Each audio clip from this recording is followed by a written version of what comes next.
Hi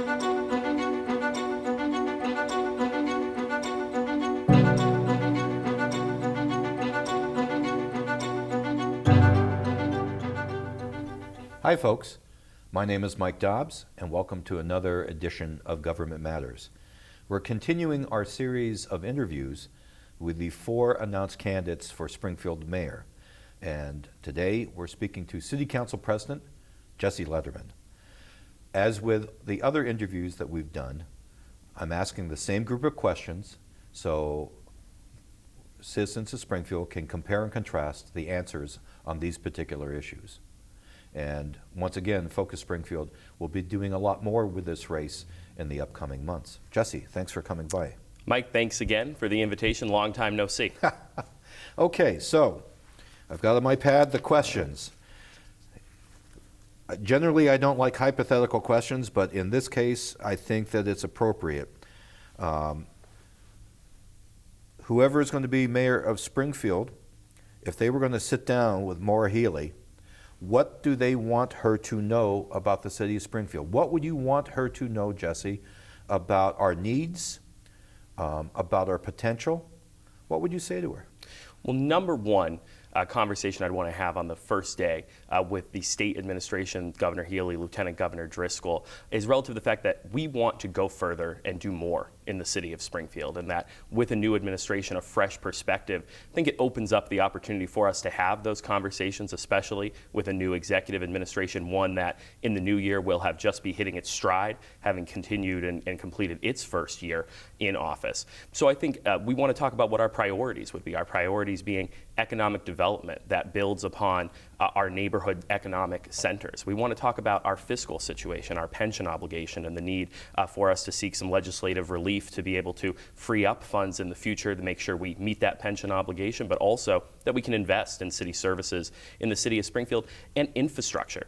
Infrastructure both in terms of our built environment, our roads and sidewalks, but also our internet infrastructure, something that I've prioritized as a city councilor and would prioritize as mayor of the city of Springfield, because really that's the foundation upon which I think we're going to build the future of this community. We've talked about this pretty recently, but I'm going to make you repeat stuff here. And that is about the economic impact of the cannabis industry on the city of Springfield. And we're the region's largest city, about 155,000 people. We have the least number of dispensaries. Clearly, other cities have embraced cannabis not only for the retail sale, but also for cultivation and manufacturing. What would you do as mayor to try to perhaps give a better emphasis, a more interesting emphasis on cannabis and the development of that industry for Springfield? Well, I think we need to reassess the process by which we're evaluating proposed operators, whether it is retail operators, cultivators, or future industry within the cannabis space. You know, I've stated in previous interviews that Springfield was slow to the table in terms of seeing these operations open, and in that respect, I do believe that money was left on the table, money that could be being put to work to serve the people and businesses of the city of Springfield. And certainly, that was not the fault of the city council. The city council moved swiftly to authorize a unique zoning ordinance and really put us in a position to be able to see these projects come to Springfield. But the authority to really contract host community agreements with these facilities lied in the hands of the mayor's administration. And what we saw were very long rounds of RFPs, long amounts of time in between when those rounds were offered, while other communities were really welcoming these facilities and then capitalizing off of the tax revenue that came to them. Now, let's be clear, the city of Springfield voted for the legalization of this industry, and I think that the people of Springfield want to see this industry be successful in the city, especially because of the economic benefit that it can have for residents. And let's also not forget that it is our community that suffered the most from the war on drugs over the many generations that it went on, and it is our community in the city of Springfield that should benefit from now the revenue that is coming in to our community. On the City Council, I've been proud to be a leader on pushing for the funds that are coming in to the community from cannabis revenue to be invested specifically even within Springfield towards communities that have historically been impacted by the war on drugs. As City Council President, earlier this year, I appointed a committee with my colleagues, Councilor Perez, Councilor Click Bruce, and Councilor Malo Brown, who will oversee the expenditure of a fund that I was proud to spearhead when we were preparing for this industry to come in, to bring a third of that revenue specifically to support infrastructure, housing, education, and quality of life issues in those neighborhoods that have been affected. So what we need to do is reevaluate how we're engaging with this industry, make it easier for individuals to bring forward proposals. Let's be clear, we're going to make sure everything is vetted to the ultimate standard, make sure it will benefit the people and neighborhoods in the city of Springfield, but at the same time, we can't be pushing away economic development that can benefit our community. There's been a great emphasis over the past 20 years, let's say, on saving downtown, redefining downtown. The issue, though, is that there's a lot of people in Springfield who believe that the economic development now should spread to neighborhoods, to Indian Orchard, to the North End, to Pine Point, to Maple Eye Six Corners, which is my neighborhood, to the South End more. We have 17 neighborhoods. We don't want anyone to feel like they are being left behind. So if you were elected mayor, number one, do you agree with the idea of getting economic development focus in other parts of the city? And number two, what are your ideas about how would that look? I do believe that we need to spread economic development across the city of Springfield, and it's not just something that I talk about, it's something that I'm taking action on right now in my role as City Council President. Now, first and foremost, certainly some of the development that we've seen downtown has been very beneficial for our community, and having a strong downtown certainly can support the rest of the city if we're seeing the type of revenue come into the community that can then be invested across our city. But ultimately, to have a comprehensive economic development strategy and to have an economic development strategy that really brings wealth to the people that already live in our community, the people that are working to invest in their neighborhoods, you have to prioritize our neighborhood economic development centers. And when you look at our community in the city of Springfield, we're very uniquely positioned geographically.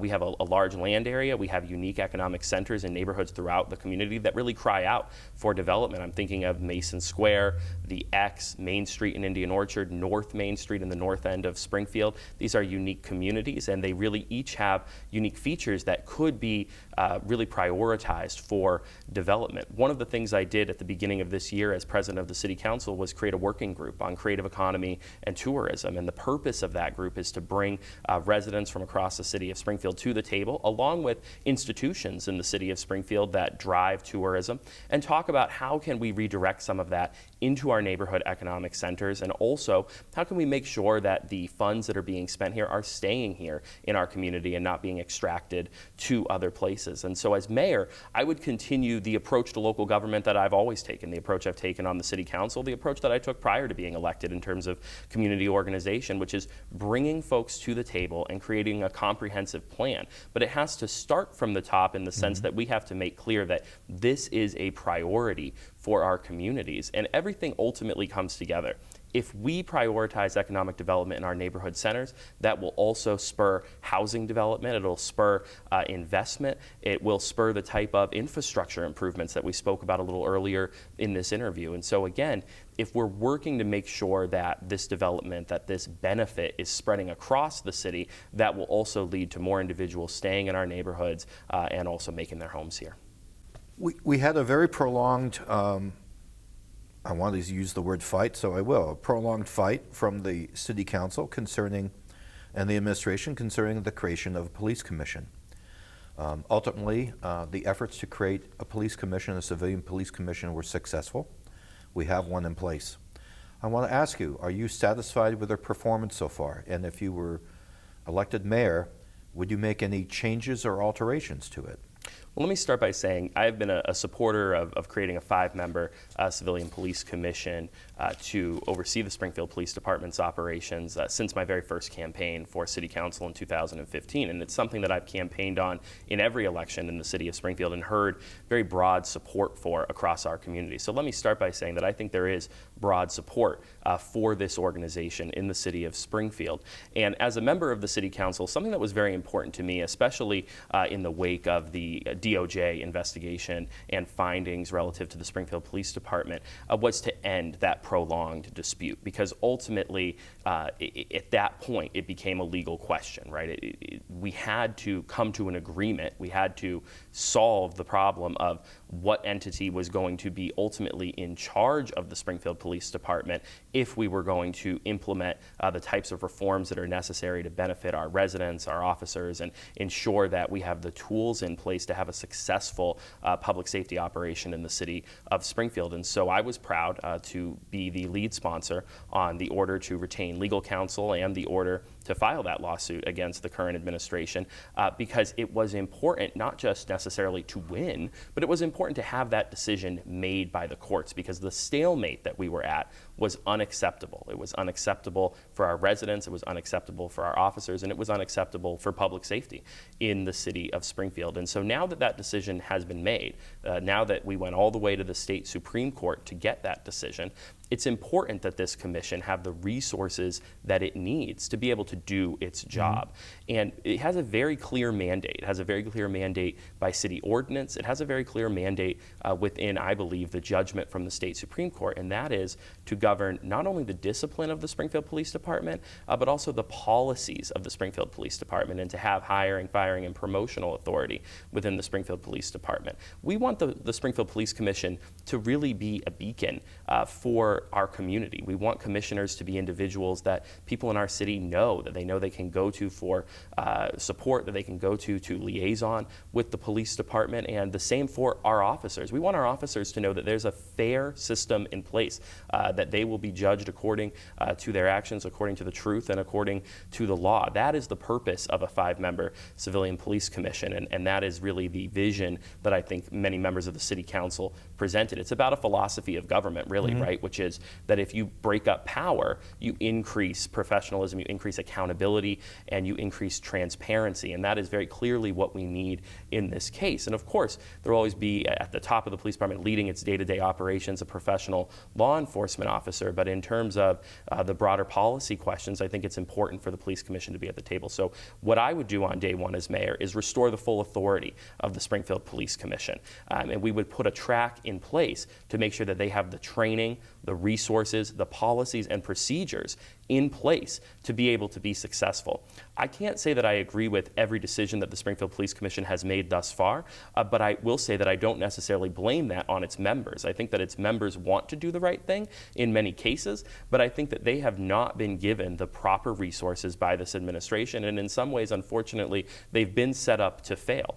That is unacceptable to me. I think it's unacceptable to residents across the city of Springfield, and I think that it's unacceptable to many officers in our community who deserve better. And so again, by really putting the commission in place in the way that it is intended to operate, making sure they have the proper resources, the proper training, the proper policies and procedures, I believe that they will be able to more effectively carry out their mission and move the Springfield Police Department forward in a way that will be very productive for the city of Springfield.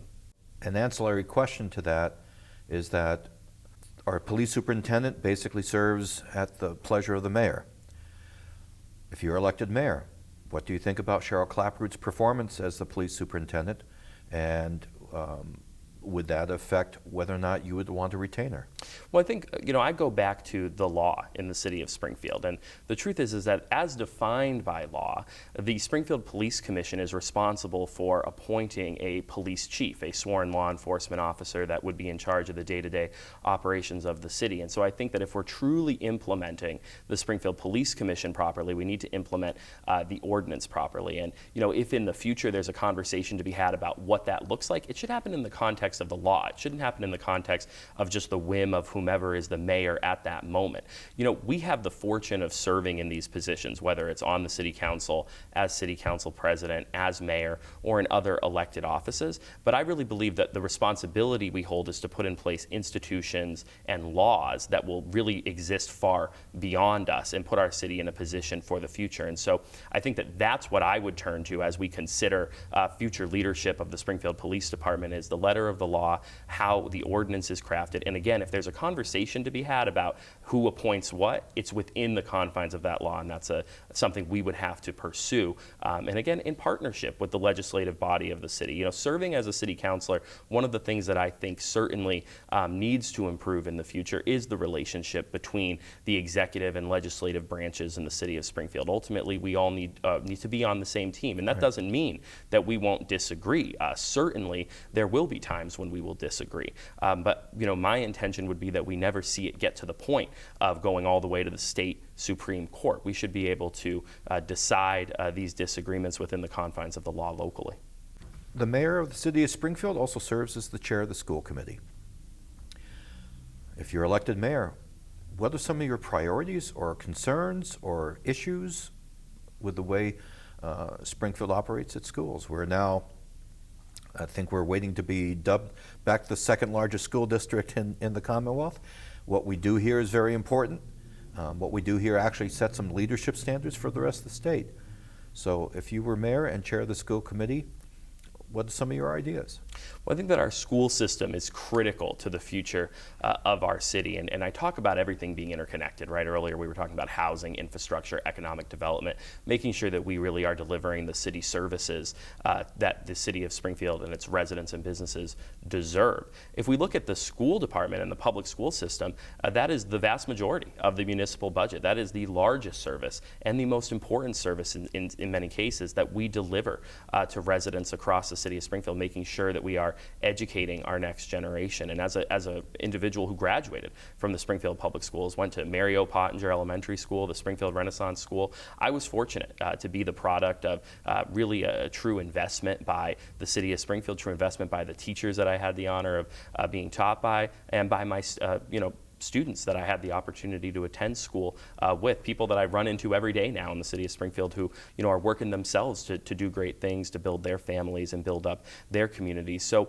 the Springfield Public Schools is very near and dear to me. I've had the opportunity to serve on the governing board of the Springfield Renaissance School during the earlier part of my time on the city council and prior to being elected, and have always made it a point to make sure that I'm in our schools, present, talking with our students. As the youngest person ever elected in the history of the city of Springfield, I think it's important for our young people to see that they really can do anything they set their mind to. And something that I tell young people when I'm in the schools speaking is everybody serves their community in the way that they are passionate about. And so it doesn't necessarily mean you have to run for elected office. I often am there with a friend of mine, Chef Kelly Dobbins, who does community coalition events to bring parents into the school and serve a free dinner to get them involved in what's happening in their kids' schools. I always cite him as an example. Kelly is a chef. He's passionate about the work that he does, really feeding people, feeding their souls, I always say. And he uses that to go out into the community and bring people together and give them a platform to engage with elected officials, municipal services.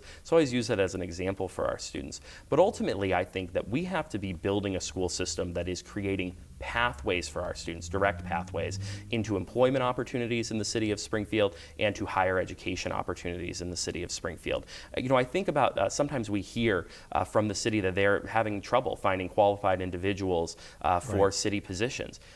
I struggle to see how that is the case when we have truly an incredible student population who should be being prepared for those positions or to go on to higher education, to go to the armed forces if that's something they choose to do. We really need to be meeting students and families where they are at and providing the resources for them to meet the goals that they have set for themselves and assist them in setting those goals in some cases. One thing that I think is very important is having autonomy within our schools, making sure that our administrators and teachers on the ground who know our students the best and know their struggles are at the table. That's a way that I've governed as a city councilor, as city council president, is bringing people to the table who are most impacted and listening to them. And that's something I would do as chair of the school committee. I also think that we need more pathways for individuals to become teachers in the city of Springfield. I think about a lot of our paraprofessionals who do incredible work and they really provide a solid foundation for so many of our students. I know many of them are interested interested in becoming teachers, and I think that they would bring a great perspective, having been former paraprofessionals in our city, to become teachers. And so I think we need to partner with our higher education institutions and provide a pathway to degrees and licensure for paraprofessionals. And I also think that ultimately we have to value our educators. I think if we're valuing our educators, they're going to be able to then turn around and give that back to our students. On the City Council, I was the lead sponsor of a resolution to support the Fair Share Amendment, primarily because of the funds that it would bring for public education. And I've been very vocal in my role on the City Council. Although we don't have a direct role in the schools, we do have an advocacy platform. And so I've been proud to utilize that to the extent that it was possible to influence funding to come to our schools in Springfield. And I would be a very vocal proponent as mayor in that same regard.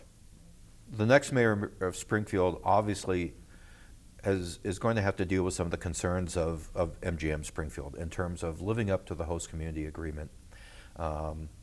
You're very aware that the CEO of the company, Bill Hornbuckle, was here talking about, well, they had underestimated the Springfield market as sort of an excuse for them not to live up to their hiring standards, and why some of the amenities at the casino are not fully open.